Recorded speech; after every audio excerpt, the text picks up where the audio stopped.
నమస్తే. నేను జర్నలిస్ట్ శ్రీనివాస్. ఈరోజు న్యూస్ అనాలిసిస్లో ముందుగా దిశ పేపర్లో వచ్చిన వార్తలను చూద్దాం. దిశ పేపర్లో నిన్న క్యాబినెట్ మీటింగ్ జరిగింది ఆంధ్రప్రదేశ్కి సంబంధించి. చంద్రబాబు నాయుడు గారు అన్న మాటలను బ్యానర్ ఐటమ్గా పెట్టారు. హెడ్డింగ్: నన్ను జైల్లో పెట్టాడని జగన్ను జైల్లో వేయలేం, నేరస్తులతో రాజకీయాలు చేయాల్సి వస్తుంది. పోలవరం బనకచెర్లకు కేంద్రం సాయం. క్యాబినెట్ సమావేశంలో సీఎం చంద్రబాబు.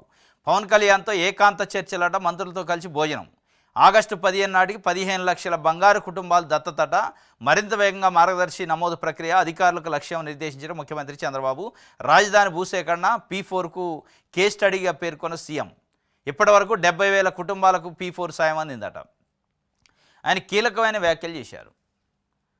క్యాబినెట్ సమావేశం జరుగుతుంటే క్యాబినెట్లో ఒక మంత్రి అడిగారట, ఒక లేడీ మంత్రి, మహిళా మంత్రి, సార్ జగన్ తప్పులు చేసిండు కదా, తప్పులకి శిక్షలు చర్యలు ఉండవా, ఎందుకు మనం చర్య తీసుకోకూడదంటే, అంటే నేను తప్పు చేస్తే జైలుకు పోయినట్టు జగన్ జైలుకు పంపలేను, జగన్ జైలుకు పంపాలంటే చాలా ఇబ్బందులు ఉంటాయి, జైలుకు పంపాలంటే తప్పులకి సాక్ష్యాలు కావాలి, ఆధారాలు కావాలి తప్ప ఉట్టినే పంపలేము,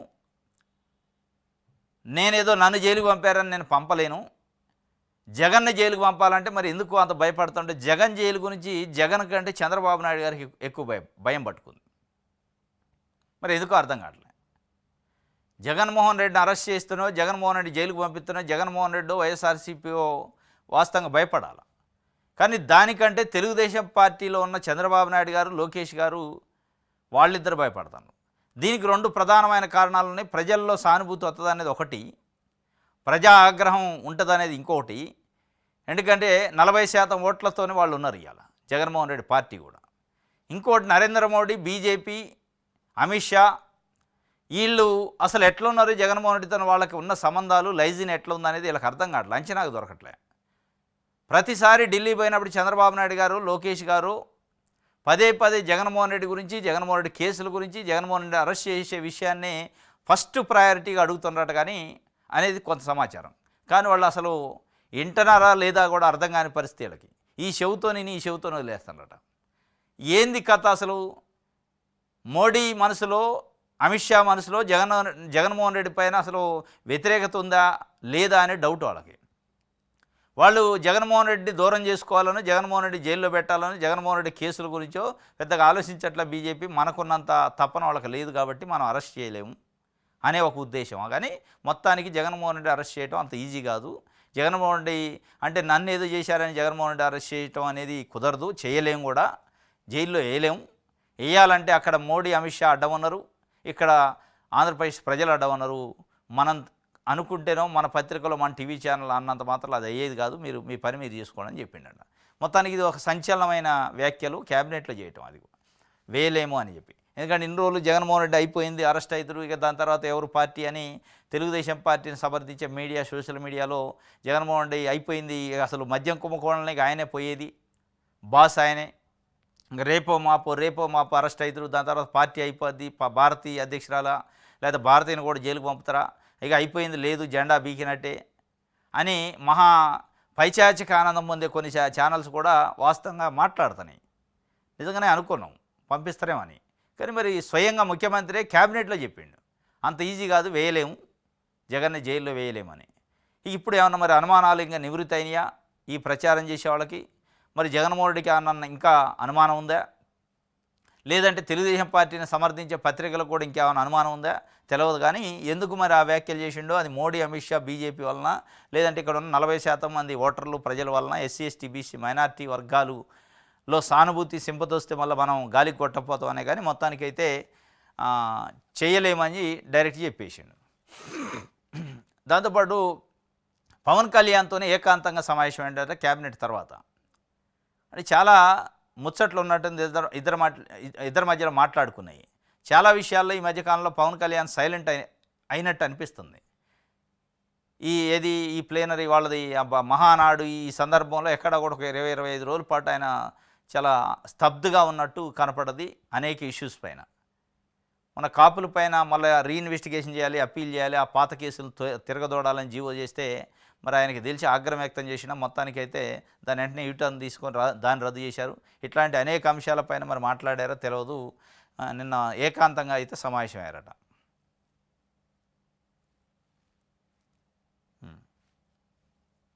ఇది ఒక వార్త అయితే ఇది దిశకు సంబంధించి. నెక్స్ట్ రైట్ ఆంధ్రజ్యోతి చూద్దాం. విజయోత్సవాల్లో విషాదం. బెంగళూరు చిన్నస్వామిలో తొక్కిసలాట, 11 మంది మృతివాత. ఐపీఎల్ గెలిచిన ఆర్సీబీ ఆటగాళ్లను చూసేందుకు పోటెత్తిన అభిమానులు గేట్లు తీయడంతో భారీగా తొక్కిసలాట. మృతుల్లో 4 మహిళలు, 33 మందికి గాయాలు. తొక్కిసలాట స్పృహ తప్పిన బాలుడిని కాపాడే ప్రయత్నం చేస్తున్న పోలీసులు. పాపం విజయోత్సవాల్లో విషాదం. అసలు ఇది చూస్తే చాలా బాధ అనిపిస్తుంది. ఎవరి విజయోత్సవాలు? ఎవరికి విషాదం దక్కింది? విజయోత్సవం ఆర్సీబీకి, రాయల్ ఛాలెంజర్స్ బెంగళూరు. విషాదం ఎవరికి? అమాయకమైన ప్రజలకి. మీరు విజయోత్సవం చేస్తుంటే విక్టరీ పెరేడ్ జరుగుతుందని ఒక ట్వీట్ చేశారు. ఏది ఆర్సీబీ యాజమాన్యం, ఆర్సీబీలో ఉన్న ప్లేయర్స్. ఆ ట్వీట్ చూసి చిన్నస్వామి స్టేడియానికి పెద్ద ఎత్తున ప్రజలు వచ్చారు. 35,000 మంది కెపాసిటీ గ్రౌండ్, కానీ 2 లక్షల మంది వచ్చారట.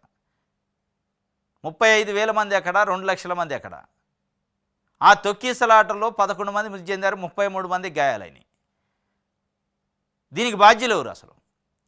దీనికి బాధ్యులు ఆర్సీబీ యాజమాన్యమా, ఆర్సీబీ ప్లేయర్సా, ప్రభుత్వమా, పోలీసులా, లేదంటే వచ్చిన ప్రజలా అనేది ఇప్పుడు ప్రశ్న. ఇక్కడ చూస్తే వచ్చిన ప్రజలది కూడా దీంట్లో బాధ్యత ఉంది. ఎవడికి విజయం, ఎందుకు చేయాలి విజయోత్సవాలు? మనం ఆర్సీబీ ఏమన్నా ప్రభుత్వాన్ని, భారతదేశానికి సంబంధించిన భారతదేశ యుద్ధ వీరుల వాళ్ళు ఏమన్నా భారతదేశం కోసం జవాన్లు లెక్క బార్డర్లో ఉండి ఫైట్ చేసేటోళ్ళ? భారతదేశానికి అన్నం పెట్టే రైతుల? బురద నుంచి బొవ్వ తీసే రైతులకు సంబంధించిన సమస్యలు ఉంటే ఆ సమస్యలపైన రండ్రాయన రోడ్డుకు వచ్చి మిర్చి రైతుకి ధర లేదు, పొగాకు రైతుకి ధర లేదు, చెరుకు రైతుకి ధర లేదు, పంటలు గాలబెట్టుకుంటున్నారు, మనం అందరం రోడ్ల మీదకి సామూహికంగా వద్దామంటే ఒక్కడు రాడు. మట్టిలో నుంచి అన్నాన్ని తీసే, బురద నుంచి బొవ్వను తీసే రైతుకు సంబంధించిన సమస్యల మీద రారు. విద్యా వ్యవస్థలో అనేక సమస్యలు ఉన్నాయి. విద్య పేరుతోని, విద్యా సేవ పేరుతోని విద్యను వ్యాపారం చేసి నారాయణ, శ్రీ చైతన్య లాంటి విద్యా సంస్థలు ఇవాళ లక్షల రూపాయల ఫీజులతోని ప్రజల రక్తాన్ని తాగుతున్నారు జలగలేక. దానిపైన ఒకడు రాడు. వైద్యం పేరుతోని పెద్ద పెద్ద కార్పొరేట్ హాస్పిటల్ పెట్టి వైద్యం పేరుతోని ప్రజల రక్తాన్ని జలగలేక తాగుతుంటే ఒక్కడు రాడు. కానీ ఎవడికి ఆర్సీబీ, ఎవడికి పుట్టిందో తెలియదు, దేనికోసం ఉన్నదో తెలియదు, వాళ్ళ వ్యాపార సంస్థ అది. ఆర్సీబీ అనే ఒక యాజమాన్య సంస్థ దాన్ని పెట్టుకొని క్రికెటర్లను కొని డబ్బులు పెట్టి ఆ క్రికెటర్తో ఆడిచ్చి దాని నుంచి వచ్చే లాభాలు, దాని నుంచి వచ్చే బిజినెస్, దాని నుంచి వచ్చే యాడ్లు వాళ్ళు అనుభవిస్తారు. ప్రజలకి ఏమవుతుంది దీంట్లో? ప్రజలు ఎందుకు విజయోత్సవాలు చేసుకోవాలి? ప్రజలు ఎందుకు పోవాలి వాళ్ళు ట్వీట్ పెడితే? కాబట్టి దీంట్లో ప్రధాన ముద్దా ఎవరంటే ఆర్సీబీ యాజమాన్యం, ఆర్సీబీ ప్లేయర్సు. సెకండు తప్పు పట్టాల్సింది ప్రజల్ని. పోవాల్సిన అవసరం లేదు. ఎందుకు పోవాలి? ఎవరిది విజయోత్సవం? ఎవరి కోసం అది? అదే అన్న ప్రజలకు సంబంధించిన, రాష్ట్రానికి సంబంధించిన సమస్యనా? ఒక్కోటి 25-30 కోట్ల రూపాయలు తీసుకొని ఆడిండు ఆట. ఉట్టిగేం ఆడలే, ఈ దేశం కోసం ఆడలే ఆయన. కాబట్టి ఇట్లాంటి ఇప్పటికైనా ప్రజల్లో చైతన్యం రాలే. ఏదన్నా ఒక ప్రజా సమస్య పైన పొలిటికల్ పార్టీలో, ప్రజా సంఘాలు, విద్యార్థులు, యువతో పిలిపిస్తే కనీసం రోడ్ల మీదకి రండి ఈ స్థాయిలో. అప్పుడు సమస్యల పరిష్కారం అయితే నరేంద్ర మోడీ దిగొస్తాడు, ఇంకోటి దిగొస్తాడు. కానీ ఎవడు పిలిపిస్తే ప్రజలు బయటికి రావట్లేదు. ఇగో ఇట్లాంటి దానికి వస్తుండ్రో చచ్చిపోతుండ్రు. మరి ఇప్పుడు ఏం చేస్తుంది బెంగళూరు అంటే కర్ణాటక ప్రభుత్వం? ఆర్సీబీలో ఆడిన ప్లేయర్స్ని జైల్లో పెడతారా? ఆర్సీబీ యాజమాన్యాన్ని పెడతారా? అంటే పెట్టాలి వాస్తవంగా. ఎందుకంటే మనకి తెలంగాణలో పుష్ప 2 రిలీజ్ సందర్భంగా అల్లు అర్జున్, దాని హీరో, దాని యాక్టరు, సంధ్యా థియేటర్ దగ్గర ఆర్టీసీ క్రాస్ రోడ్లో ఓపెన్ టాప్ వెహికల్లో చేతులు ఊపుకుంటూ ర్యాలీ చేసినందుకు ఆయన జైలుకు పంపారు. సరే బెయిల్ వచ్చింది, మళ్ళీ బయటకు వచ్చిండు అనుకోండి. అంటే ఆయన ర్యాలీ వల్లనే తొక్కిసలాట జరిగి ఒక మహిళ చనిపోయింది, ఇంకొక బాబు చావు బతుకుల్లో ఉండని చెప్పి కేసు నమోదు చేసి హత్యా ప్రయత్నం కేసు కింద బుక్ చేశారు, లోపట వేశారు, మళ్ళీ బయటకు వచ్చారు. అంటే ఒక సినిమా యాక్టరు ర్యాలీ చేస్తే ఒక మనిషి చచ్చిపోతేనే జైలుకు పంపిస్తే మరి 11 మంది ప్లేయర్లు, వ్యాపారస్తులు, ఆర్సీబీ అనే వ్యాపార సంస్థ వాళ్ళు చేసిన ట్వీట్ వల్ల 11 మంది చనిపోతే మరి ఎంతమందిని జైల్లో పెట్టాలి, ఎవరిని పెట్టాలి, ఎన్ని రోజులు పెట్టాలి? ఇది కాంగ్రెస్ పార్టీ ఆలోచించాలి. కాంగ్రెస్ పార్టీ ప్రభుత్వమే తెలంగాణలో ఉంది, అటు కర్ణాటకలో ఉంది. మరి నిజంగానే ఆ గట్స్ ఉన్నాయా? అంత పెద్ద వ్యాపార సంస్థలతో వీళ్ళు పెట్టుకుంటారు. వ్యాపార సంస్థలకి రాజకీయ పార్టీలకి చాలా అవినాభావ సంబంధాలు ఉంటాయి. ఇది విజయోత్సవాల్లో విషాదం, ఎవడి కోసం విషాదం, ఎందుకు వచ్చింది తెలియదు. కానీ ఇది ఒక వార్త. ఇది మద్యం ముడుపులతో ఓట్ల కొనుగోలు, వైసీపీ ఎంపీ అభ్యర్థుల లిక్కర్ కమిషన్ సొమ్ములు, సిటీ దర్యాప్తుల వెలుగులో కీలక విషయాలు, ఓట్లకు కోట్లు, ఇద్దరు అభ్యర్థులకు ముడుపులకు 30 కీలక ఆధారాలు, హైదరాబాద్ నుంచి సూర్యాపేట దాకా తరలింపు, అక్కడి నుంచి కార్లలో మార్చి నియోజకవర్గాలకు తెచ్చి ఇచ్చింది. రాజకేశ్వరి డ్రైవర్ సహాయకుడు, తీసుకున్నది ఒక ఎంపీ అభ్యర్థి గన్మ్యాన్, మరో అభ్యర్థి డ్రైవరు. వారి నుంచి వివరాలు రాబట్టిన సిటీ, ఈసీకి పట్టుబడ్డ 8 కోట్లు ఈ ఖాతాలోనే. ఆ ఇద్దరు నేతలు విచారణకు పిలిచే అవకాశం. కల్తీనే కేసులో కీలక మలపాట, సిట్ ముందుకు వైవి సుబ్బారెడ్డి పిఏ, టీటీడీ మాజీ చైర్మన్ వ్యవహారంలో అప్పన్నదే కీలక పాత్ర. తిరుపతిలో విచారిస్తున్న సిబిఐ, త్వరలో ఇద్దరు ముఖ్యులకు నోటీసులు. ఓట్ల కోసమే ఆ మద్యం ముడుపులను ఓట్ల కోసం తరలించారట. 3200 కోట్లు కుంభకోణం జరిగిందన్నారు. అంటే 3200 కోట్ల రూపాయలు మొత్తం ఓట్లు కొనడానికి పెట్టారట. ఆంధ్రజ్యోతి కనిపెట్టిందట. అయిపోయింది, దగ్గరకు వచ్చింది, ఆధారాలు దొరికినాయి. సిటీ దర్యాప్తుల వెలుగులో కీలక విషయాలట. ఈ కీలక విషయాలు వస్తున్నాయి అంటున్నారు, కీలక ఆధారాలు వస్తున్నాయి అంటున్నారు. ₹1 వచ్చి ఖజానాలు పడలే. 3200 కోట్లు, 3000 రూపాయలు కూడా వచ్చి పడలే. హడావుడి తప్ప ఏమీ లేదు. కల్తీని అయిపోయినా కూడా విచారణ అంటున్నారు. ఆ కల్తీని ఏడిపోయిందో, కల్తీ కేసులు లెక్కనే ఉన్నాయి ఇవన్నీ. ఈ కేసుల సంగతి ఏందో తెలియదు. కానీ ఇక స్వయాన నిన్న ముఖ్యమంత్రి చంద్రబాబు నాయుడు గారి క్యాబినెట్లో జగన్మోహన్ రెడ్డిని జైల్లో వేయలేము, ఆయన ఏమైనా తప్పులు చేస్తే ఆధారాలు ఉంటే వేస్తాం, కానీ ఏదో పొలిటికల్గా నన్ను వేసిండు కాబట్టి నేను వేయలేనా అనడు. ఇక దానికి అనేక కారణాలున్నాయి. మరి ఇన్ని రోజులు విధ్వంసం చేసిండు, రాష్ట్రాన్ని శ్రీలంక లెక్క చేసిండు, విధ్వంసకారుడు అన్నాక విధ్వంసకారుడిని జైలు వేయడానికి ఒక ఆధారం దొరకలేదా మీకు అనేది ఇప్పుడు ఒక చర్చ. వాస్తవంగా విధ్వంసం అంటారు. 5 ఏళ్ళు విధ్వంసమే పాలైంది, మొత్తం విధ్వంసం నుంచి వికాసం వచ్చి ఇప్పుడే దేశపోతాం అంటారు. అంత పెద్ద ఎత్తున విధ్వంసం చేసిన విధ్వంసకారుడిని జైలు వేయడానికి ఒక తప్పు చేసినట్టు ఆధారం దొరకట్లేదా? విధ్వంసం తప్ప, మీరు చెప్పిన మాటలు తప్ప, రాజకీయాలు ఓట్ల కోసం విధ్వంసం అని చెప్పారా? నిజంగానే చేసిండా? చేస్తే ఎందుకు మరి వేయలేము అని అంటున్నారు. దానికి రీజన్స్ ఏంది అనేది చంద్రబాబు నాయుడు గారు చెప్పాలి, కారణాలు. రైట్, ఇది ఒక వార్త. ఆంధ్రజ్యోతి సాక్షి పేపర్ చూద్దాం. బాబు సూపర్ 6 వెన్నుపోట్లపై తిరుగుబాటు, కూటమి ప్రభుత్వం మోసాలపై కట్టలు తెంచుకున్న ప్రజాగ్రహం, వైఎస్ఆర్సీపీ నిరసన ర్యాలీలకు ఉప్పెన్లా కదిలి వచ్చి కథం దొక్కిన జనం, సూపర్ 6 పేరుతో మహిళలు, రైతులు, నిరుద్యోగ యువకులు ఇలా ప్రతి ఒక్కరికి ఎన్నుపోటు పొడిచావు. నువ్వు మోసం చేయని వర్గం అంటూ ఉందా బాబు? వైఎస్ జగన్ ఇస్తున్న పథకాలన్నీ ఎత్తేసావు. విద్య, వైద్యం, వ్యవసాయ రంగాలు, శాంతి భద్రతలు నిర్వీర్యం చేశావు. నీ అబద్ధ హామీలతో అందరినీ వంచావు. ప్రశ్నించే గొంతులను నొక్కేయడానికి రెడ్ బుక్తో టెర్రర్ సృష్టిస్తున్నావు. కుట్రలు ఆపి సూపర్ 6 సహా ఇచ్చిన హామీలను వెంటనే అమలు చేయాలని ఊరూరా ప్రజల డిమాండ్. తల్లులకు వెన్నుపోటు, తల్లికి వందనం పేరుతోని అని చెప్పి వెన్నుపోటు దినం అని పెట్టారు. నమ్మక ద్రోహంపై నిరసన కాలం, జిల్లాల్లో జనగర్జన. మొత్తానికైతే ప్రజల అసంతృప్తి, ప్రజల వ్యతిరేకత స్టార్ట్ అయినట్టు నిన్న ఈ ప్రోగ్రాం వెన్నుపోటు దినంతోనే అర్థమైంది. సరే, అది ప్రజలు వైఎస్ఆర్సీపీ కార్యక్రమం అనుకున్నప్పటికీ మరి ప్రజా ఆగ్రహం లేకపోతే, ప్రజా వ్యతిరేకత లేకపోతే రావద్దు వైఎస్ఆర్సీపీ. ఇదే మాదిరిగా తెలుగుదేశం పార్టీని సమర్థించే మీడియా విధ్వంసకారుడు 11 సీట్లకు పరిమితమైందంటే జనాలు చీకొట్టారు అన్నారు. మరి అదే జనాలు రోడ్ల మీదకి వస్తానంటే మరి మద్దతు పెరుగుతున్నట్టే. మీరు అంటున్న విధ్వంసం ప్రచారానికి వచ్చిన జనాలకు చూస్తే, కంపారిజన్ చేస్తే మీ ప్రచారం తప్పు అనేది రుజువైంది. నిన్న జగన్మోహన్ రెడ్డి స్వయంగా పాల్గొనకపోతే ఈ స్థాయిలో ఉంటే, ఆయన పాల్గొనలే వాస్తవంగా. మరి నిజంగానే జగన్మోహన్ రెడ్డి పాల్గొంటే ఏ స్థాయిలో ఉంటుంది? ప్రజా ఆగ్రహం, ప్రజల చైతన్యం, ప్రజా స్పందన అనేది ఇప్పుడు కూటమి సర్కారు, సరే బయటికి ఎన్ని చెప్పినప్పటికీ కూటమి సర్కారులో చంద్రబాబు నాయుడు గారిలో ఒక భయం అయితే స్టార్ట్ అయింది. ప్రజల్లో ఏదో కొంత అసంతృప్తి స్టార్ట్ అయినట్టుంది. అసంతృప్తి అనేది స్టార్ట్ అయితే ఇక పేక మేడల లెక్క కూలిపోయే ప్రమాదం ఉంటుంది. జాగ్రత్తగా ఉండాలి, లేదంటే 2029లో మళ్ళీ గడ్డు కాలం వద్దని ఇప్పటికైనా చర్యలు తీసుకోవాలి. పెళ్లిబిక్కిన ప్రజా వ్యతిరేకత, వెన్నుపోటు దినం విజయవంతంపై వైఎస్ జగన్ హర్షం, మోసపూరిత ప్రభుత్వంపై కథం దొక్కిన జనం, రాష్ట్ర వ్యాప్తంగా అద్దం పట్టిన నిరసన ర్యాలీలు, అన్ని వర్గాల ప్రజలు ఉప్పెన్లా కదిలి వచ్చారు. ప్రజల బాధ, నిరాశ, ఆగ్రహం ప్రతిబింబించింది. ప్రజల తరపున వైఎస్ఆర్సీపీ నిరంతర పోరాటం, వైఎస్ఆర్సీపీ శ్రేణులు ప్రజలకు కృతజ్ఞతలు తెలిపిండట. కానీ ఆయన అయితే అటెండ్ కాలే.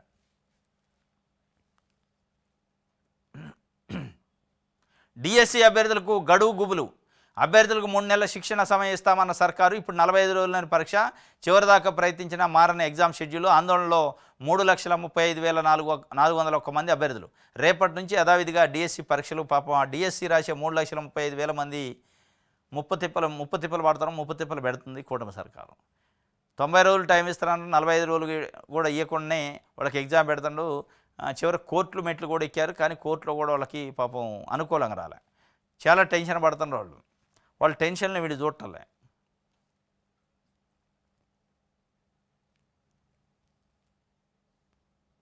రైట్. తుని కేసు ఉత్తర్వులపై హోంశాఖ ముఖ్య కార్యదర్శి క్షమాపణలు. ఈ మేరకు ముఖ్యమంత్రి కార్యాలయం లీకులు. సీఎంకి తెలియకుండా ఇంత పెద్ద నిర్ణయంపై ఉత్తర్వులు వస్తాయా? ఆ వర్గం మంత్రుల్లోనూ ఇదే అభిప్రాయం. కేసు రీఓపెన్పై కేబినెట్ భేటీలో చర్చ.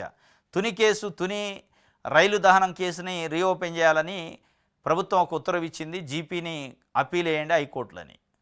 అది బయటకు వచ్చింది, లీక్ అయింది. మొత్తం కాపులు కన్నెర చేశారు. దానికి భయపడ్డాడు చంద్రబాబు నాయుడు గారు. ప్రభుత్వం భయపడి వెనక్కి తీసుకుంది. ఆ జీవోని వెనక్కి తీసుకొని లేదు రీఓపెన్ చేయట్లే, మేము వెనక్కి తీసుకుంటున్నాం అని చెప్పారు. కానీ దానికి బాధ్యుడిని ఎవరు చేస్తానంటే చంద్రబాబు నాయుడు గారు వాస్తవంగా బాధ్యత, ముఖ్యమంత్రి కాబట్టి. హోంశాఖ సెక్రటరీ బాధ్యుడని ఆయనతో క్షమాపణ చెప్పిస్తారట. చెప్పాల్సి వస్తే నిజంగానే చంద్రబాబు నాయుడు గారు చెప్పాలి క్షమాపణ. ఎందుకంటే 2014 ఎన్నికలకు ముందు కాపులను బీసీలో కలుపుతానని కలపలేదు. కలపనందుకు వాళ్ళు నిరసన ర్యాలీ తీశారు. ఆ ర్యాలీలో రైలు దుర్ఘటన జరిగింది. దానిపైన కొన్ని పదుల సంఖ్యలో కేసులు పెట్టారు.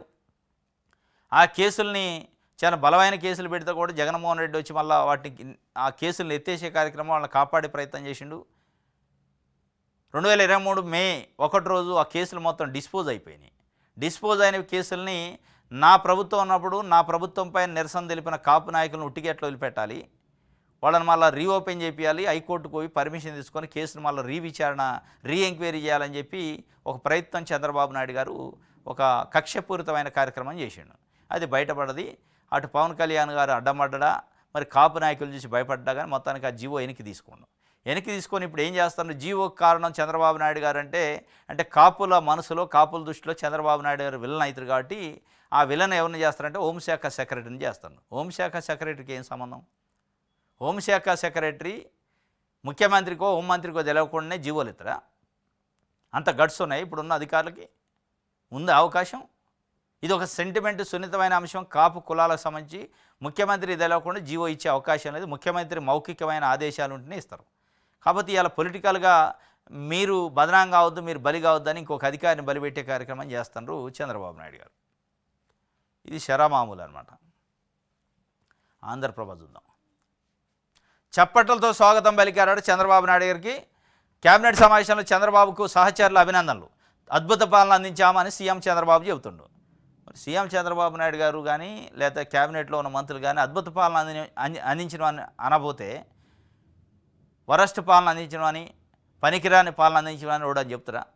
ఏ ముఖ్యమంత్రి అయినా ఆ సీట్లో ఉంటే నా పాలన మంచిగానే ఉందని చెప్తారు, కానీ నా పాలన బాగలేదని ఆయన చెప్పడు, ఆయన కేబినెట్లో ఉన్న మంత్రులు చెప్పదు. సప్పట్లతో స్వాగతం పలికారట. సప్పట్లతో స్వాగతం పలకాల్సిందో, అద్భుతమైన పాలన అనాల్సిందో ఆ పాలన అనుభవిస్తున్న ప్రజలు అనాలి. ప్రజలంటే అది క్రైటీరియా. మీకు మీరే అద్భుతం అని అనుకుంటే అది అద్భుతం కాదు, అది అబద్ధం అయింది. సప్పట్లతో ఆయన చంద్రబాబు నాయుడు గారు వస్తుంటే ఎంటర్ కాగానే సప్పట్లతో నిలబడి స్వాగతం పలికారట. అద్భుతమైన పాలన బాగుందని ఈయన కూడా వాళ్ళని కితాబ్ ఇచ్చిండట. నారా లోకేష్ గారిని అయితే మగిరి పొగిడిండట. ఏమనంటే మరింత వేగంగా పనిచేయాలని మంత్రుల సూచన, దూకుడుగా ప్రజల్లోకి వెళ్లాలని ఆదేశం. యువగళం పార్టీకి ప్రాణం పోసిందని లోకేష్కి కితాబు. యువగళం పార్టీకి ప్రాణం పోసిందని లోకేష్కి కితాబు ఇచ్చిండు. మరి లోకేష్కి చంద్రబాబు నాయుడు గారు కితాబు ఇవ్వకపోతే విమర్శిస్తాడు. లోకేష్ ఎవరు? చంద్రబాబు నాయుడు గారు కొడుకు. యువగళం పెట్టించింది ఎవరు? చంద్రబాబు నాయుడు గారు. ముఖ్యమంత్రిగా లోకేష్ గారిని చేయాలి, భవిష్యత్తులో ఆయన బాగా ఎలివేషన్ చేయాలి, పార్టీ పైన ప్రభుత్వం పైన ఆయన ఆధిపత్యం, ఆయన మార్కు ఉండాలనే తపన పడుతుంటే లోకేష్ గారిని బౌడప్పు తిడతాడు. అంతకుముందు ఏమన్నాడు? పవన్ కళ్యాణ్ నా తమ్ముడు, పవన్ కళ్యాణ్ ఇవాళ తెలుగుదేశం పార్టీ బతికిందంటే పవన్ కళ్యాణ్ కారణం. రాజమండ్రి జైలుకి నేను పోతే జైలుకు వచ్చి నన్ను పరామర్శించి సంచలనమైన ప్రకటన చేసిండు. తెలుగుదేశం పార్టీని బతికిస్తా, తెలుగుదేశం పార్టీతో పొత్తుంటుందని, దానివల్ల ఇవాళ మనం బతికి బట్టగట్టినాం అని చెప్పిండు. మరి ఇవాళ లోకేష్ అంటాడు యువగళం తెలుగుదేశం పార్టీకి ప్రాణం పోసిందట. మరి పవన్ కళ్యాణ్ ఏం పోసిండు? తీసిండ ప్రాణం. ఇది మొత్తానికైతే ఒకళ్ళకంటే ఒకళ్ళు పొగుడుకుంటున్నారు. సినిమా లెక్క ఉంది, అది సినిమా సెట్టింగ్ లెక్క. వాళ్ళు ఆయన రావటం, వీళ్ళు చప్పట్లు కొట్టడం, ఆయన అద్భుతంగా ఉంది, నెంబర్ 1 ఉంది, బాగా చేస్తున్నాం అని ఆయన పొగడటం. ఈ మీరు పొగుడుకోవడం తప్ప ప్రజల నుంచి పొగడతలు కానీ ప్రజల నుంచి ప్రశంసలు వస్తే అప్పుడు లెక్క.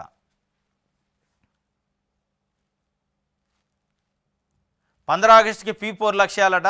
ఆగస్టు 15 కల్లా 15 లక్షల బంగారు కుటుంబాలు దత్తతట. మరింత వేగంగా మార్గదర్శి నమోదు ప్రక్రియ. ఇప్పటివరకు 70,000 కుటుంబాలకు P4 ద్వారా సాయం అందింది. రాజధాని భూసేకరణ P4కు కేస్ స్టడీ. సమీక్షలో అధికారులకు లక్ష్యాలు నిర్దేశించిన ముఖ్యమంత్రి చంద్రబాబు. 15 ఆగస్టు కల్లా P4 లక్ష్యాలు అయిపోతాడు, లక్ష్యాలు చేరతాడట. ఇప్పటికే 15 ఆగస్టు కల్లా 15 లక్షల బంగారు కుటుంబాలను గుర్తించాలట. బంగారు కుటుంబాలు ఎంతసేపు పోతే మార్గదర్శులు రావాలా. బంగారు కుటుంబాలు రెడీగా ఉన్నాయి, మార్గదర్శులు ఎవరున్నారు? మీరు ఏదైతే అక్కడ గుంటూరు జిల్లాలో P4ను ప్రారంభించారో ఆ ఊర్లోనే ఇంకా దిక్కు లేదట. వాళ్ళు ఇచ్చిన పేర్లకి హామీకి వచ్చినోళ్ళు లేడట. వాళ్ళు నానా రకాల కొర్రీలు పెడతారు. మాకు ప్రభుత్వం నుంచి రావాల్సిన లబ్ధి ఉంది, అది ఇప్పిస్తే ఇది ఇస్తాం అని చెప్పి 70 మంది కూడా దొరకలేదట అక్కడ. కానీ ఇక్కడ ఏం చెప్తున్నారు, 70,000 కుటుంబాలకు ఇప్పటికే P4 అందింది అంటున్నారు మరి రాష్ట్ర వ్యాప్తంగా. అది నిజమా అబద్ధమా ఇక దేవుడికి ఎరక. 15 లక్షల కుటుంబాలను గుర్తించాలట. ఆగస్టు 15 కల్లా గుర్తిస్తారు. కుటుంబాలను ఎంతసేపు గుర్తిస్తారు? ఆ 15 లక్షల కుటుంబాలకు సాయం చేసేటోళ్ళు మార్గదర్శులు వాళ్ళు రావాలి. వాళ్ళు వస్తే అది గొప్ప. 11 నెలల్లో 9.5 లక్షల కోట్ల పెట్టుబడులు వచ్చినాయట. నారా లోకేష్ గారు చెప్తుండు. 8.5 లక్షల ఉద్యోగాలకు ఒప్పందాలు జరిగినాయి. మంచిది, సంతోషం. 11 నెలల కూటమి పాలనలో 9,50,000 కోట్ల పెట్టుబడులు వచ్చినాయట. 8,50,000 ఉద్యోగాలు కూడా వచ్చినాయట. 8,50,000 ఉద్యోగాలు అంటే మామూలు కాదు. వస్తాయని అంటే 20 లక్షల ఉద్యోగాలు 5 ఏళ్లలో ఇస్తానన్నారు. 11 నెలల్లో 8,05,000 అంటే దాదాపు సగం అయిపోయింది, ఇంకా సగమే ఉన్నాయి. ఇది అద్భుతమే, కానీ నిజమా ఇది? 8,50,000 ఉద్యోగాలు వస్తాయా, వచ్చినాయా? అది అంత సీన్ ఉందా? పుట్టిదే. 9,50,000 కోట్లు పెట్టుబడులు వచ్చినాయి అన్నాడు. 9,50,000 కోట్లు పెట్టుబడుల గురించి చెప్తున్నాను, కానీ 1,51,000 కోట్ల రూపాయల అప్పుల గురించి చెప్పట్లే. 11 నెలల్లో 1,51,000 కోట్ల రూపాయల అప్పులు చేశారు. మరి ఆ అప్పుల సంగతి చెప్పట్లేదు, పెట్టుబడుల సంగతి చెప్తున్నాడు. ఆ పెట్టుబడులు లెక్కకు వచ్చేవి కాదు, పత్రానికి వచ్చేవి కాదు, మనకు ఉపయోగపడే కాదు. కానీ అప్పులు అయితే ప్రజల మేము పడతాయిగా, అది చెప్పట్లే. ఇది సరే, కానీ మన అప్పుల సంగతి ఏంటంటే ఇక చెప్పరే లేదు, అప్పులు ఎక్కడే అంటారు. రైట్, ఆంధ్రప్రభ చూద్దాం, అది ఈనాడు చూద్దాం.